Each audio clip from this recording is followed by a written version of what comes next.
Assalamualaikum warahmatullahi wabarakatuh.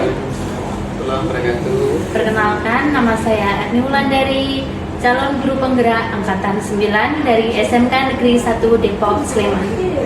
Pada pagi hari ini, saya akan melakukan percakapan pra-observasi dengan rekan saya, Bapak Arfan Kurnia Prakasa. Bagaimana Pak Arfan kabarnya hari ini? Alhamdulillah baik, Bu. Ya. Baik Pak Arfan, pagi ini kita akan melakukan percakapan pra-observasi atau sebelum saya mengobservasi pembelajarannya Pak Arfan. Ya. Tujuan pra-observasi ini adalah mengetahui persiapan awal Pak Arfan sebelum melakukan pembelajaran di dalam kelas. Nah, sebelumnya saya ingin bertanya dulu nih Pak, untuk materi pelajarannya apa yang akan Bapak ajarkan di kelas besok? Baik, Bu, kebetulan saya kan mengampu pendidikan agama Islam dan budaya mengerti, khususnya pada yang akan diobservasi ini adalah di kelas 10 bisnis meeting dengan dari pokoknya atau tema umumnya adalah larangan pergaulan bebas dan perbuatan zina.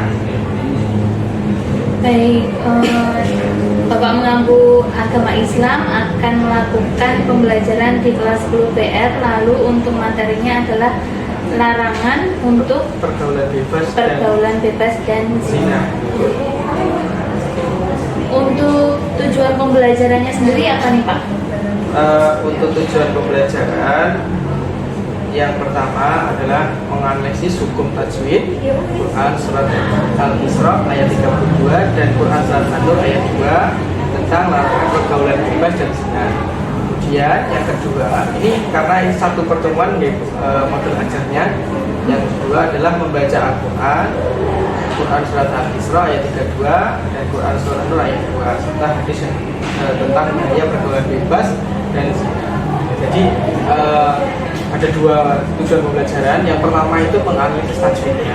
Kalau bisa kita belajar Quran itu tajwidnya apa saja dianalisis. Kemudian yang kedua adalah bagaimana cara membacanya. Itu yang dua tujuan pembelajaran yang akan saya sampaikan di pembelajaran yang akan Ibu observasi. Baik, untuk tujuannya sudah Bapak sampaikan ya. Lalu untuk area pengembangannya sendiri, untuk indikator pencapaian untuk siswanya? Baik, atau mungkin kriteria pencapaian tujuan pembelajaran Bu ya, KKTP.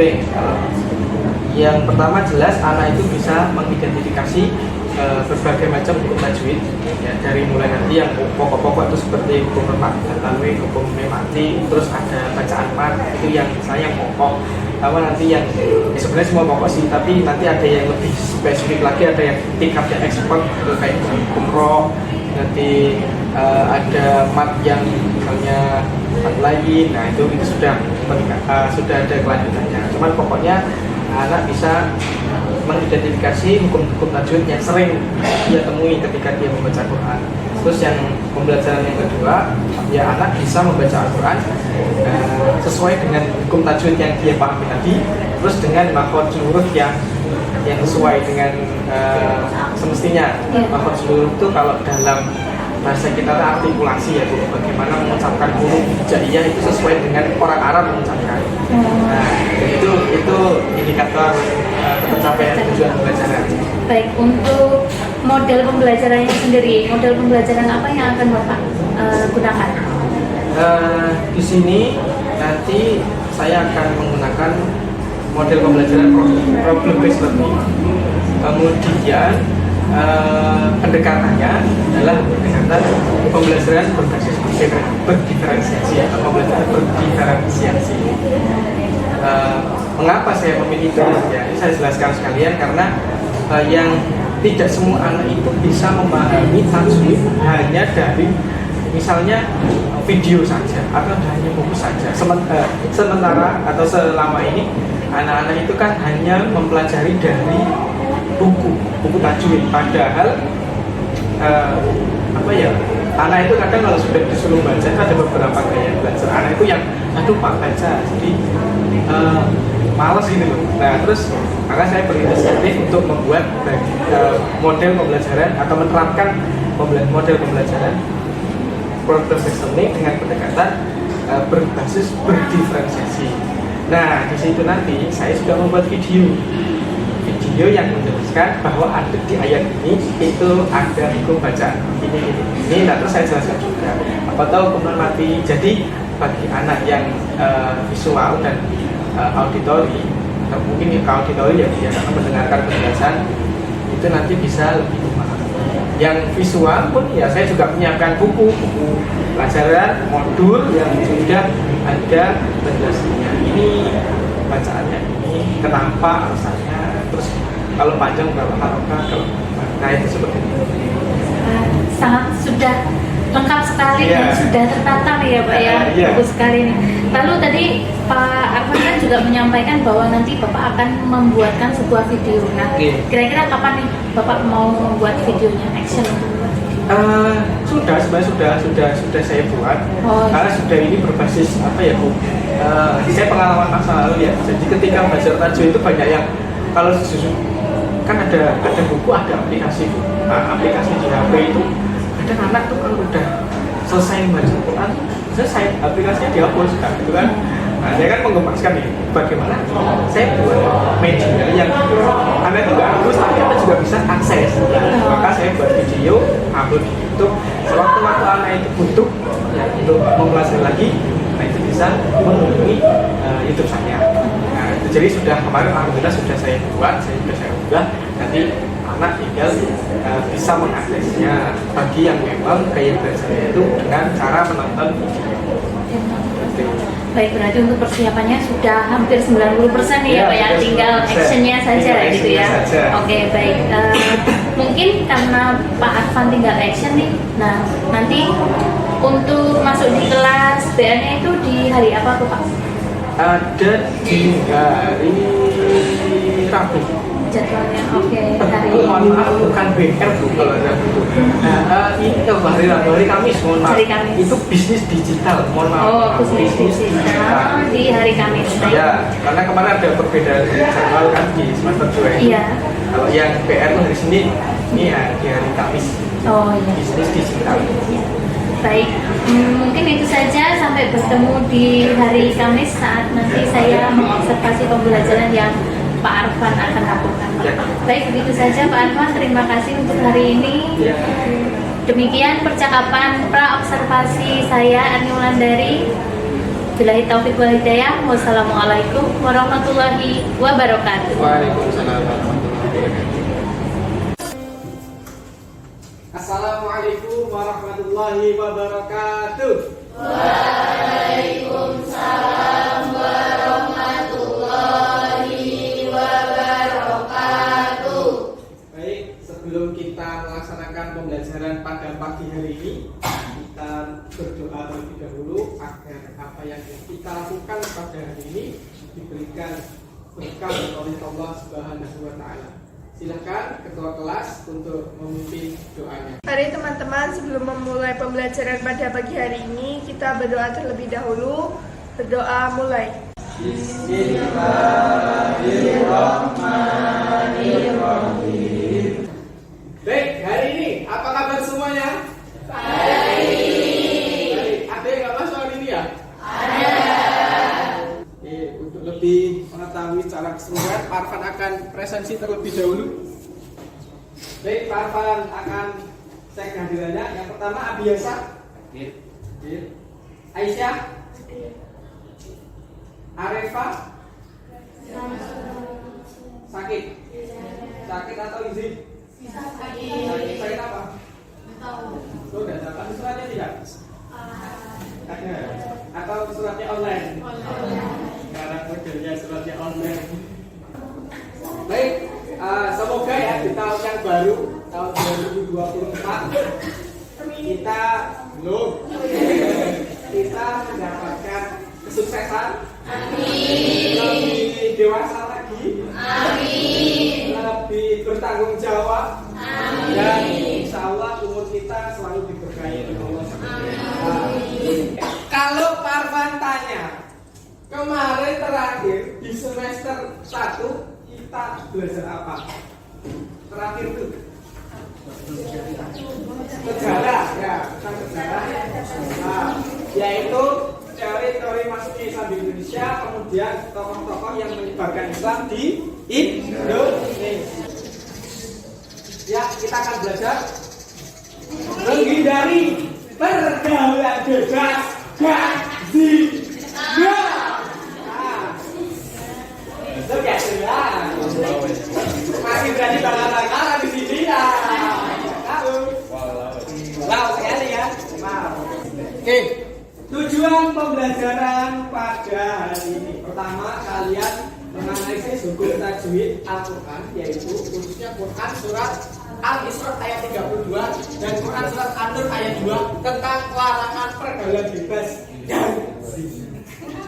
Yang kedua, membaca Al-Quran Quran surat Al-Isra ayat 32 dan Quran surat An-Nur ayat 2 serta hadis tentang bahaya dari pergaulan bebas dan zina. Itu yang akan kita pelajari pada pagi hari ini. Pertanyaan pemantik pertama, bagaimana pendapat kalian tentang pergaulan antara laki-laki dan perempuan di Indonesia pada saat perayaan Tahun Baru? Kan saya tugas saya lagi. Tahun Baru kemana nih? Di rumah. Tapi kalau kalian, saya yakin insya Allah ya 99% sih di rumah sama keluarga. Ya saya Pak. Ya, oke ya. Tapi kalau kalian melihat secara lebih luas, mungkin teman, mungkin tetangga, mungkin kalian lihat di media sosial perayaan tahun baru, kira-kira banyak nggak sih yang jalan-jalan sama pacarnya? Banyak ya. Terus mungkin jalan-jalannya ke mana? Ke pantai, ke Malioboro, ke mana? Tugu, sampai macet-macet, bingung, bojenya bingung, ngisi pesen sopo. Nah, ini bisa. Nah, banyak ya, banyak ya. Padahal kan belum nikah kan ya? Iya,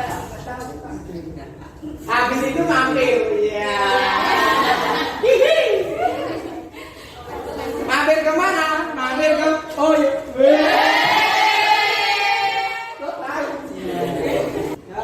sebelum kalian nanti belajar menganalisis tajwid, Pak akan melakukan pretest dulu. Sebenarnya kalian tuh udah sampai mana pengetahuan tajwidnya? Ini kerjakan soal pretestnya selama 15 menit. Gitu? Sebisanya, sedapatnya, tidak boleh mencontek. Pokoknya dikerjakan dulu. Ini namanya diagnosa.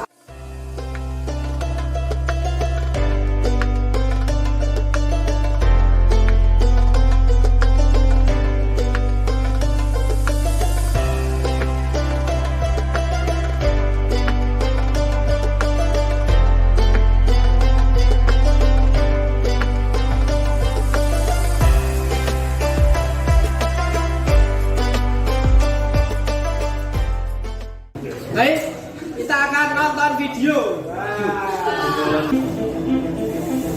Judulnya penggerebekan di malam tahun baru.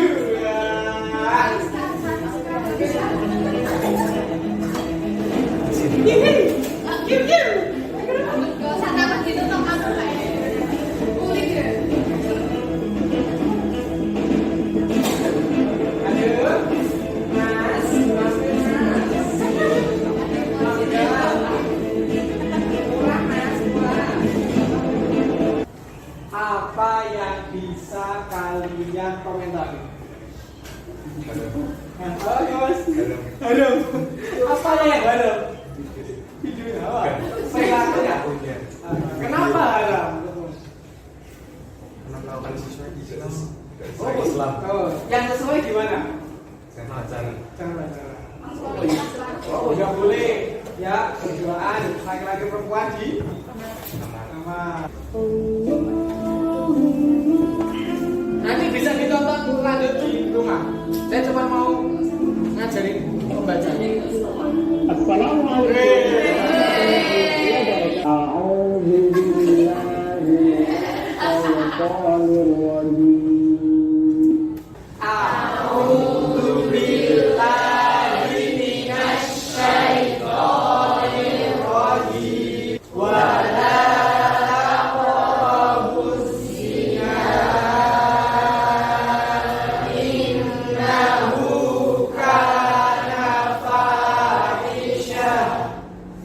Satu, dua, tiga.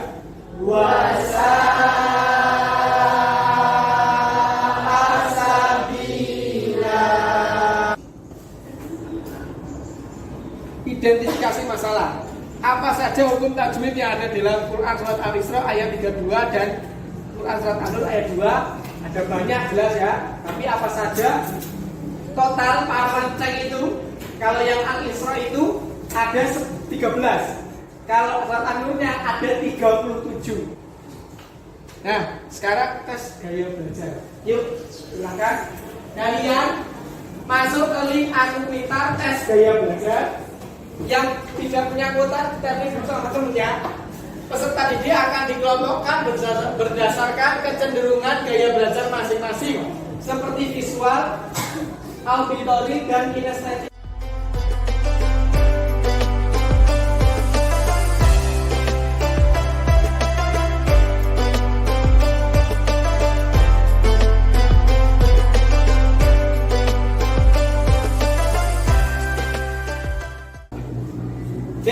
Oke, ya sudah ya. Sekarang kelompok 1, kelompok 2 belakang, kelompok 3, kelompok 4, kelompok 5, kelompok 6, kelompok 7, kelompok 8. Silakan berkelompok.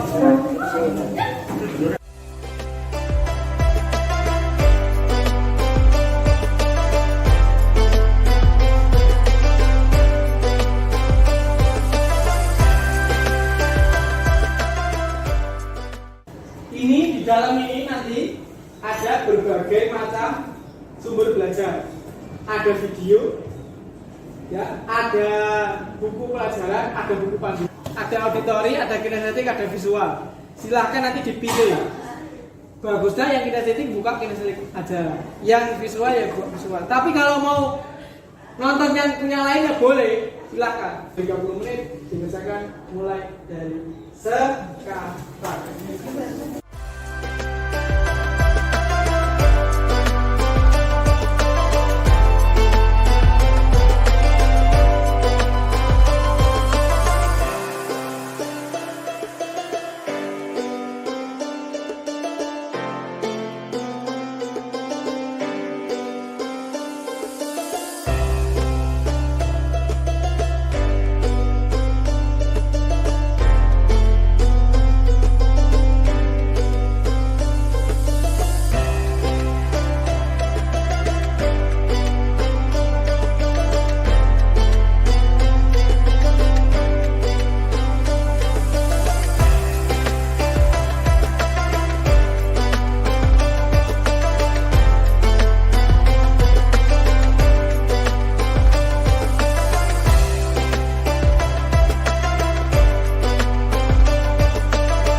Berbagi. Setiap kelompok mempresentasikan hasil diskusi dalam KPD. Yang kedua, setiap kelompok mencontohkan cara membaca Quran Surat Al-Isra ayat 32 dan Quran Surat An-Nur ayat 2 sesuai hasil identifikasi tajwid yang diperoleh. Ayo silakan, Faiza. Ayo. Salam dulu dong. Assalamualaikum warahmatullahi wabarakatuh. Waalaikumsalam warahmatullahi wabarakatuh. Yang lain berantakan ya. Saya selaku perwakilan dari kelompok visual ini mempresentasikan hasil hukum tajwid ini. Dari hukum tajwid Quran Surat Al-Isra ayat 32 yang pertama ada lafaznya wala. Hukum tajwid matobi'i dengan alasan fathah diikuti alif dan cara membacanya panjang 2 harokat.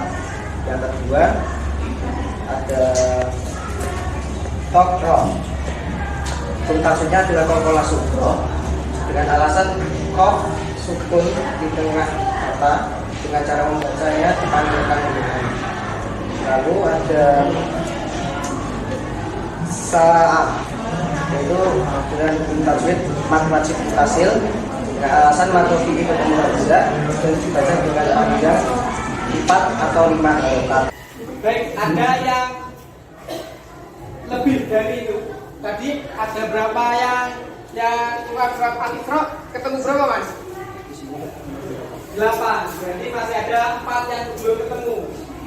Ada yang mau melengkapi 4-nya tadi? Mungkin kelompok 4. Matobi'i, fathah bertemu alif, panjang 2 harokat. Ta'ifatum mina, idgham bi gunnah, tanwin bertemu mim, bacanya dengung. Al-mu'minin, alif lam qamariyah, alif lam bertemu huruf qamariyah, alif lam dibaca jelas. Az-zaniyatu waz-zani fajlidu kulla wahidin minhuma mi'ata jaldah wa la ta'khudhukum bihima ra'fatun fi dinillahi in kuntum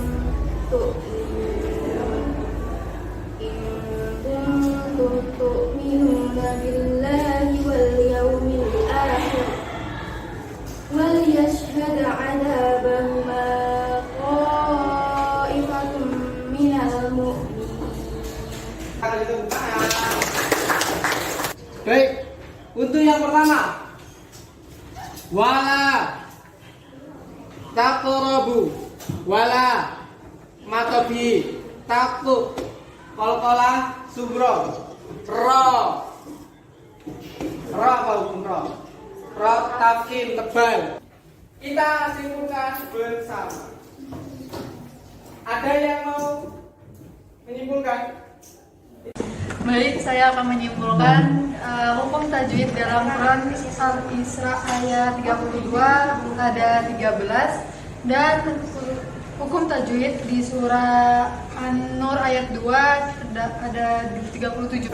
Baik, tugaskan diri di rumah ya. Kalian bisa membuat media, bisa PowerPoint, Canva, video pendek, meme atau tipografis di mana berisi tentang bagian tajwid yang kamu belum pahami di ayat tadi. Selanjutnya, Pak Arfan akan melihat capaian pembelajaran kalian pada hari ini dengan cara Pak akan membagikan gambar asesmen akhir atau poster.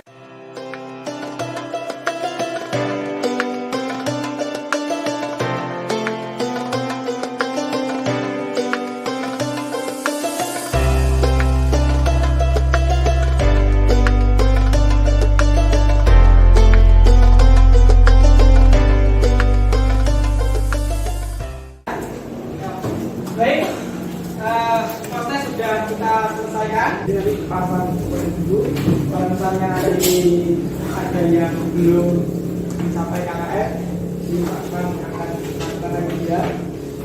Kemudian kalau yang nanti sudah mencapai KKF, berarti nanti next ada kegiatan selanjutnya, ada pengayaan dari saya.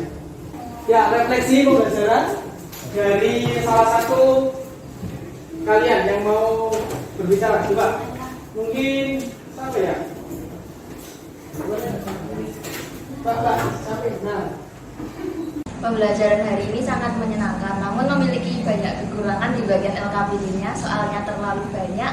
Dan untuk gaya belajar secara berkelompok sangat nyambung dan merasa sangat nyaman karena sesuai dengan tipe gaya belajar masing-masing. Baik, kita lanjutkan. Sekian pembelajaran hari ini.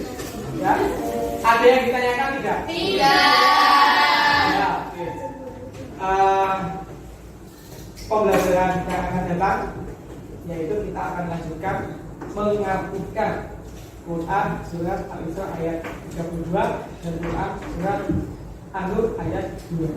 Mari kita tutup pembelajaran ini dengan berdoa bersama. Silahkan ketua kelas dipimpin.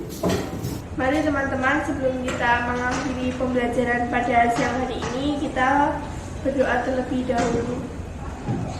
Berdoa mulai. Walhamdulillahirabbil alamin. Ya, kita ketemu lagi di pekan depan. Saya akhiri. Wassalamualaikum warahmatullahi wabarakatuh. Waalaikumsalam warahmatullahi wabarakatuh. Assalamualaikum warahmatullahi wabarakatuh. Perkenalkan, saya Erni Wulandari, calon guru penggerak angkatan 9 dari SMK Negeri 1 Depok. Kali ini saya akan melakukan percakapan pasca observasi dengan rekan sejawat saya, yaitu Bapak Arfan Kurnia Prakasa. Selamat siang Pak Arfan. Selamat siang, Bu. Bagaimana kabarnya Pak Arfan? Alhamdulillah baik. Ya, kali ini kita akan melakukan percakapan pasca observasi ya Pak ya. Oke. Baik, tujuan dari percakapan ini adalah untuk mengevaluasi pembelajaran yang telah Pak Arfan lakukan kemarin Kamis ya Pak ya. Pertama kali saya akan menanyakan bagaimana perasaan Pak Arfan setelah melakukan pembelajaran kemarin. Baik, karena kemarin itu sebenarnya jujur Bu, pengalaman pertama saya mencoba untuk menerapkan pembelajaran berbasis diferensiasi dari mulai konten, proses dan produk. Jadi itu semua merupakan hal baru bagi saya. Dan setelah saya coba terapkan, respon dari anak dulu ya, respon dari anak itu positif. Jadi ada salah satu respon anak yang membuat saya itu, oh ternyata memang pembelajaran diferensiasi itu sepenting itu. Karena anak bilang, Pak saya nyaman Pak, karena saya bisa belajar dengan teman yang gaya belajarnya itu sama. Jadi kayak kita itu sefrekuensi. Nah itu akan meningkatkan atau akan lebih mempermudah mereka dalam belajar, karena memang teman-temannya itu karakternya memang itu tidak jauh beda lah. Nah itu dari peserta. Bila kalau dari saya kan selama itu memang berdampak positif kepada peserta didik, ya saya jelas juga bersyukur karena apa yang sudah saya usahakan ternyata diapresiasi baik oleh peserta didik dan mereka mengaku bahwa itu mempermudah mereka dalam belajar. Berarti siswa merasakan dampaknya, Bapak juga merasakan dampak positif dari pendekatan pembelajaran berdiferensiasi ini ya Pak ya? Kalau saya bisa merasakannya kan ketika tes formatif juga beberapa anak atau bahkan mayoritas itu juga sudah mencapai tujuan pembelajaran, karena memang dari prosesnya tuh mereka sudah semangat. Jadi yang memang dia suka nonton video lah ya, itu mereka sudah nonton bareng, oh ini stop gitu kan, stop dulu pahami, antusias sekali. Bagi yang memang dia sukanya baca, ya membaca dia terus setelah itu dia baru ngobrol, diskusi sama teman. Itu dampak yang kemarin saya sudah amati, ternyata juga menarik ya. Saya kira itu mohon maaf ya, bukan kok mengkerdilkan kurikulum atau konsep dari Kemdikbud atau gimana. Saya kira itu hanya cuma muatan kurikulum yang ada nih pendekatan baru. Dulu kan pendekatannya adalah pendekatan saintifik. Oh iya ada diferensiasi. Pasti ternyata setelah saya terangkan, berdampak juga ya. Memang seperti itu. Iya, berarti memang ada dampak positifnya bagi guru dan siswa ya Pak ya. Baik. Jadi untuk indikator tercapaiannya nih Pak, kemarin kan Bapak menyampaikan anak-anak bisa menganalisis tajwid dan cara membaca.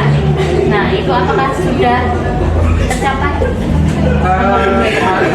Untuk yang menganalisis tajwid itu sudah tercapai Bu. Hanya saja untuk yang membaca saya perlu mengasesmen satu persatu lebih lanjut. Cuman kemarin kan secara umum ya, secara umum Jadi ketika anak itu saya suruh mengulang pembacaan itu sudah mayoritas sudah, walaupun tetap saya dengarkan suara-suara ya. Kalau itu kan harusnya unsur kerja ya, terus kinerja satu-satu itu baca, ayo gimana baca. Nah kemarin secara umum, secara bersama-sama itu yang awalnya mungkin 50-50 gitu, 50-nya masih meletre bacanya. Nah, tapi tajwidnya nggak jelas. Ya, setelah kemarin belajar, mereka juga mendengarkan video yang sudah saya buat, media saya buat, ternyata juga ada perbaikan. Nah, secara apa ya, secara empiris saya melihat kemudiannya itu ada peningkatan. Tapi untuk secara administratif yang nanti memang sudah betul laporan itu perlu saya tidak lanjutkan dengan tes satu. Baik, untuk pembelajaran yang kemarin nih Pak, kira-kira Pak Arfan mengalami kendala apa nih? Awalnya begini, saya jujur mengalami kendala, saya tidak tahu anak itu cenderung gaya belajarnya kemana. Karena kemarin kan saya bedakan berdasarkan gaya belajar. Karena ada nanti bedakan salah gaya belajar, ada yang mungkin prestasi juga kan ya, ada yang tinggi sama yang nah itu kan yang cukup. Nah ini kemarin saya bedakan kan berdasarkan gaya belajar. Nah gaya belajarnya itu saya nggak punya data.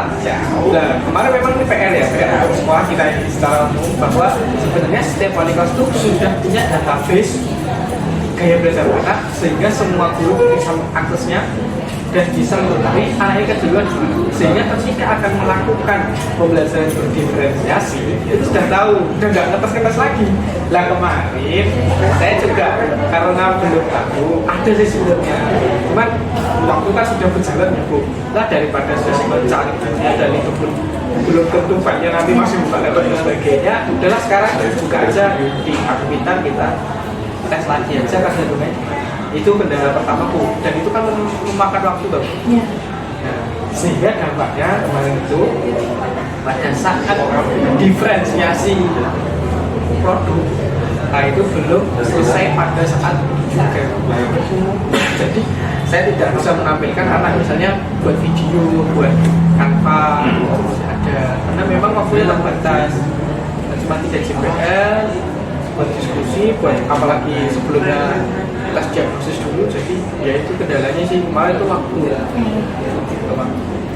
Baik, di sini kemarin saya juga saat mengobservasi Pak Arfan juga mencatat itu semua untuk tercapaian pembelajarannya sudah tercapai, hanya saja memang di diferensiasi produk memang seperti yang Pak Arfan katakan tadi kan belum tercapai.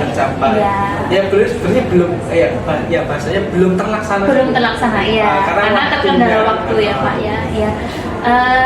Kalau untuk teknis pembelajarannya sudah sesuai dengan pembelajaran diferensiasi dan anak-anak juga memang terlihat antusias di dalam pembelajaran gitu ya Pak. Lalu terkait kendalanya tadi, rencana Pak Arfan untuk kedepannya nih seperti apa untuk mengatasi kendala di pembelajaran yang kemarin? Oke, untuk yang jelas yang membuat lama kan, mungkin masalahnya waktu membuat lama kan diagnosisnya dan asesmen diagnosis. Dan maka besok ya sebelum saya menerapkan pembelajaran diferensiasi yang sama pada pada lain kelas, itu saya untuk menghemat waktu saya tanya dulu kepada wali kelas, Bu ini cenderungnya gimana? Nah, maka itu akan mempercepat proses pembelajaran diferensiasi pada saat itu pada satu pertemuan. Kemudian jika itu masalahnya kemarin itu pada waktu ya Bu, dan akhirnya kemarin saya akali ya harusnya itu kan selesai waktu itu juga kumpul ya, akhirnya ya menjadi proyek mini proyek lah, jadi mini proyek agar siswa juga bisa mengerjakannya di rumah sesuai dengan memang spesifikasinya masing-masing. Nah, walaupun ya saya merasakan juga sebenarnya ini gemes banget gitu, kenapa nggak bisa pada saat juga kan jadinya kan momen 3 diferensiasi itu terpisah. Tapi ya tidak apa-apa lah kan, saya ingat lagi bahwa kurikulum merdeka itu kan sifatnya fleksibel, ya sudah memang ada seperti itu nggak bisa dipaksakan. Ya udah bisa berarti kita lebih rencananya lebih matang. Itu sih dari saya. baik untuk rencana ke depan, untuk perencanaannya bisa lebih matang seperti menanyakan kepada wali kelas untuk apa prestasi anaknya mungkin, terus gaya belajar, minat belajarnya. Karena kemarin kan juga wali kelas punya data itu dari Ibu Wakil juga sudah dikembangkan bahwa kalau bisa ya semua prestasi dicatat, rankingnya dicatat, jadi nanti guru-guru itu bisa mengakses data itu dan bisa melihat oh ini anak yang grade-nya A secara ini ya secara ketahuan kita kan tidak memungkiri bahwa anak itu memang berbeda. Lalu kan Pak Arfan tadi sudah mau buat rencana untuk depannya. Nah, kira-kira kapan nih Pak ingin melaksanakan pembuatan rencana pembelajaran selanjutnya? Untuk pembelajaran diferensiasi ini kan saya ngajar kelas 10 itu 2 kelas kelas bisnis digital sama bisnis retail. Nah untuk yang retail ya juga coba saya siapkan karena ini kan retail kan juga dari Senin itu juga saya coba nanti tanya sama wali kelasnya ini agar pembelajarannya tidak sampai kekurangan waktu dan untuk perbaikan yaitu tadi saya coba membuat modul ajar itu saya pertimbangkan lagi kalau nah ini saya juga tanya Bu Bapak Panjenengan apakah pembelajaran diferensiasi itu sebenarnya harus selesai pada satu pertemuan. Kalau menurut saya tidak Pak untuk pembelajaran diferensiasi karena untuk kejuruan sendiri juga tidak memungkinkan untuk diferensiasi dan diferensiasi itu kan sebenarnya tidak harus ketiganya dilakukan diferensiasi konten, produk, proses itu tidak harus dilakukan semuanya dalam satu mata pembelajaran. Jadi misalnya untuk pertemuan pertama diferensiasi konten, untuk pertemuan kedua nanti proses, pertemuan ketiga produk itu bisa dilakukan. Ya mungkin besok saya mungkin lebih merapikan Bu kalau memang tidak cukup dalam waktu pertemuan mungkin saya akan membuat modul ajarnya itu lebih sesuai proposal dengan waktu ya. Di samping tadi saya melihat atau mau bertanya kepada wali kelas ini karena ini saya sudah punya datanya sehingga saya bisa meminimalisasi waktu-waktu yang terbuang dalam tanda kutip percuma seharusnya itu sudah ada. Ya, itu mungkin Bu yang kita saya akan melakukan besok ini angan-angan saya karena saya juga udah ada bisa dari Ibu bahwa tidak perlu dalam satu waktu yang coba saya lebih organisir lagi agar sesuai dengan ini kalau dari saya. Baik, terima kasih sekali Pak Arfan dan rencananya juga berarti sesegera mungkin akan dibuat gitu ya Pak? Ya, berarti kalau ini ya seminggu lah Bu. Oh iya. Karena besok masuk lagi terus BM. Ya karena akan segera digunakan Iya, kembali karena Pak. dua kelas ngajarnya. Baik, semoga rencana yang Pak Arfan rencanakan bisa berjalan dengan lancar dan kedepannya pembelajarannya juga berdampak positif bagi guru dan juga murid. Ya, Baik, demikian percakapan pasca observasi saya dengan Bapak Arfan Kurnia Prakarsa. Akhir salam, wassalamualaikum warahmatullahi wabarakatuh.